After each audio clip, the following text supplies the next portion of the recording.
Welcome to Shorthand Dictation Practice. Today's dictation, Shorthand Transcriptions, by Sir Kailash Chandra.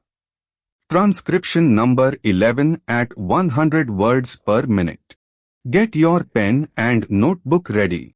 We will start the transcription in 5 seconds. 5, 4, 3, 2, 1. Start. Transcription number 11. Sir, several questions raised regarding the Defense Ministry and the External Affairs and Irrigation Ministries have been clarified by my colleagues from those ministries. My task, therefore, has been simplified to that extent.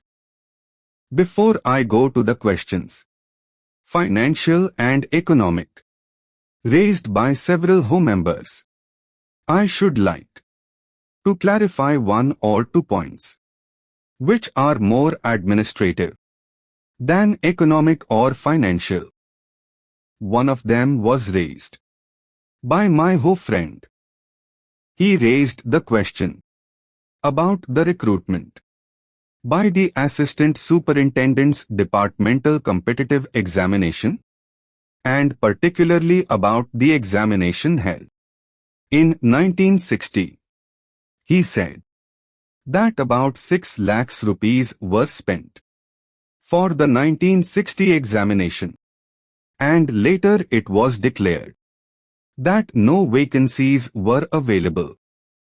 He, therefore, suggested that a definite procedure should be there, and the examination should be held according to the vacancies declared in advance, and all persons who have qualified in that examination should be eligible for promotion or for appointment. Sir, I do not know whether the member knows how these vacancies are filled. He probably refers to the section officer's grade in the Central Secretariat Service. This is filled 50% by direct recruitment and 25% by departmental competitive examination open to the assistants, i.e., the next lower grade, and the rest 25% by promotion of the assistants on the basis of seniority, subject to fitness. The examination, therefore, that he was referring to was a departmental competitive examination for filling 25% of the vacancies. It takes about 1 year for the Union Public Service Commission to declare the results of the examination from the time they take up the question of the examination.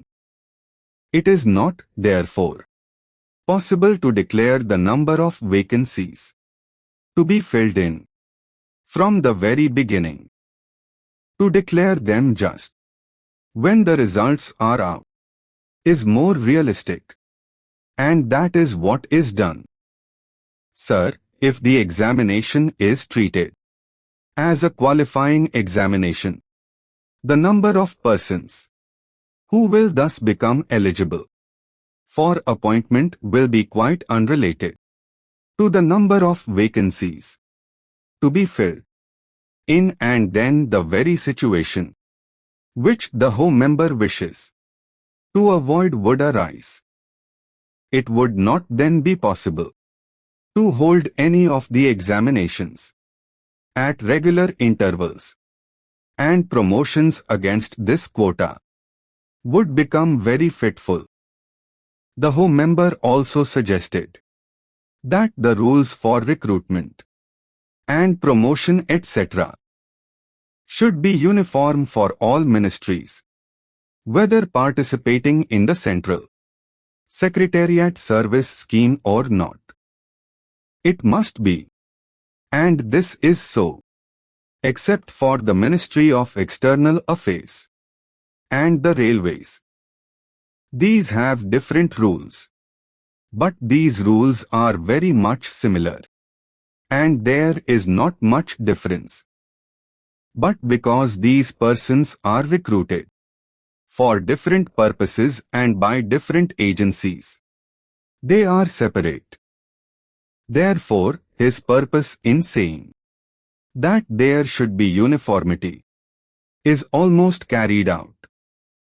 The only difference is that the Ministry of Home Affairs does not control the services in these two ministries.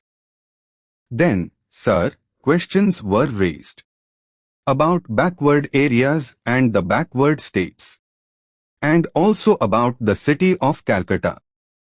If the budget is properly scrutinized, it would be found that assistance is provided for the states, particularly the backward states, and the Finance Commission, which assesses the overall requirements of the states, takes this into consideration and makes its recommendations, which are carried out every time the Finance Commission's recommendations are received, and they are received periodically according to the Constitution. Sir, I would like to give the total amount paid to the states on this account. The main objective of planning is to create conditions in which living standards are raised to a sufficiently reasonable level, and all citizens are given full and equal opportunity for growth and service. The plans seek to provide a balanced emphasis on increase in production and employment. The development plans are thus accepted as the means for ensuring equitable development in the field of social services.